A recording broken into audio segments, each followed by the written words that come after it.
흔히 제가 이제 많이 얘기하는 내용 중에 주식은 어떻게 사야 된다라고 얘기를 많이 합니까? 주식은 싸게 사야 된다라고 얘기 많이 하잖아요. 쌀 때 사라. 저평가된 기업을 사라. 이런 얘기 많이 하잖아요. 그런데 이렇게 얘기하면 어떤 종목이 저평가된 종목이야? 도대체 뭘 사라는 거야? 이런 생각들을 많이 하실 거예요. 그게 답답하죠? 여러분 혹시 청산가치라고 들어보셨습니까? 청산가치? 우리가 보통 주식을 공부할 때 PBR이라는 단어를 많이 들어보게 됩니다. 싼 주식을 살 때는 PBR이 1보다 낮은 기업을 사야 된다. 이런 얘기들을 많이 하잖아요.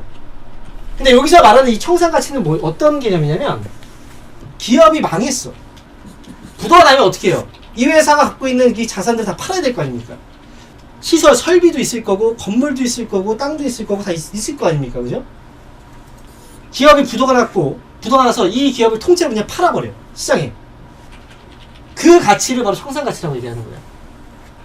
그리고 주식시장에서 평가받는 시장가치. 청산가치는 그냥 회사를 그냥 정리했을 때 가치입니다. 이 가치는 어떻게 돼야 될까요? 청산가치나 시장가치는 같아야 될 거 아닙니까? 시장에서 평가받는 가치는 이 회사를 그냥 통째로 팔았을 때 이 가치하고 똑같이 해야죠. 최소한. 이럴 때 이 PBR이라는 숫자는 1을 가리킵니다. 만약에 시장가치가 더 작아. 즉 청산했을 때의 가치보다 시장가치가 작아요. 이 기업은 어떤 상태입니까? 저평가 상태인 거잖아요. 근데 만약에 청산가치보다 시장가치가 더 낮아. 시장에서 평가받는 가치가 현재 주식시장에서 거래되는 가치가 더 높아. 청산가치보다. 그러면 지금 이 기업은 고평가된 거죠. 이해되십니까 여러분? 그 기준을 정해서 보는 수치가 바로 PBR이라는 수치예요. PBR이 1일 때 청산가치와 시장가치는 같다. PBR이 1보다 작다. 그러면 현재 청산가치가 시장가치보다 어떻게 됐다? 더 높다. 그럼 저평가 상태다. PBR이 1보다 크다. 그러면 현재 이 기업은 시장가치가 청산가치보다 높다. 그래서 고평가 상태다 라고 얘기를 하는 겁니다. 끝난 게 아닙니다. 그러면 사람들이 이렇게 생각하겠죠. 그럼 PBR이 1보다 낮은 기업을 사면 저평가된 기업이구나. 이렇게 생각할 거 아닙니까? PBR이 1보다 낮은 기업 찾아보면 굉장히 많아요. 근데 그런 기업들이 다 저평가 상태입니까? 아니라는 거예요. 제가 이걸 설명드린 건 기본적인 지식을 먼저 깔고 이해를 해야 되기 때문에 그래서 먼저 이 얘기를 해드린 겁니다. 무슨 얘기인지 아시겠죠? 자, 그러면 이 PBR, 이 청산가치를 통해서 저평가와 고평가를 판단하는 데 있어서는 무리가 있어요. 어떤 문제점이 있냐면, 자 보세요. 이 청산가치라는 건 회사 안에 회사가 보유하고 있는 자산들, 건물도 있을 거죠. 그리고 또 설비들이 있을 거 아니에요. 설비들 굉장히 많겠죠. 그죠? 부동산 올라갈 수도 있고 떨어질 수도 있죠. 설비는 노후되면 그만큼 감가상각이 됩니다. 결국은 청산가치를 판단하는 건 뭐예요? 돈으로 숫자를 매기는 거죠. 그런데 이 자산들이 변하니까 제대로 된 돈으로 계산하기 어렵다는 거예요. 거기에서 오는 문제점이 있다는 거죠. 이 문제점을 다 감안하고도 PBR이 1보다 밑에 있을 때, 즉 청산가치가 시장가치보다 쌀 때 저평가라고 얘기할 수 있는 그런 업종이 있습니다. 대부분의 자산을 돈으로 가지고 있어. 그 회사는 어떤 회사일까요? 여러분 은행 가면 금고 있잖아요. 금고 안에 다 돈이잖아요. 현금. 그래서 제가 여러분한테 은행주를 왜 얘기하겠습니까?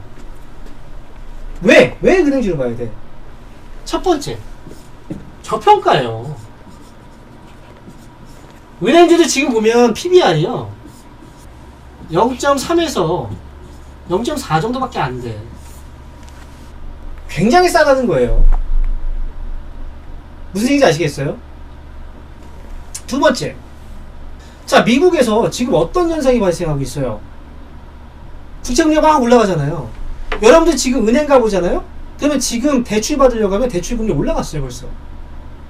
이미 여러분들도 알고 있어요. 금리가 지금 시중금리가 올라가고 있잖아요. 그동안 금리가 싸서, 너무 싸서 은행에 안 갔어요. 사람들이 예금을 안 했어.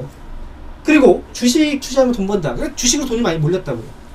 그런데 이제는 은행 쪽으로 돈이 몰려요. 금리가 올라가고 있거든요. 그러면 은행은 돈이 들어오면 그 돈을 대출로 해서 수익을 내죠. 은행은 수익성이 좋아질 거예요 이제. 세 번째는, 자, 은행주는요 경기 순환주입니다. 경기 순환주. 2020년도에 금리 팍 떨어졌죠. 그러면서 돈을 풀었잖아요. 얘는 코로나 피해주예요. 근데 지금 미국 경기 살아나고 있죠. 금리 올라오고 있습니다. 봐야 될까 안 봐야 될까요? 선택은 여러분들이 하는 거예요. 지금 보면 2020년도죠. 은행주를 지수화시켜 놓은 거예요. 코로나 전 은행주 여기 있었죠. 지금 은행주 여기 있어요. 어때요?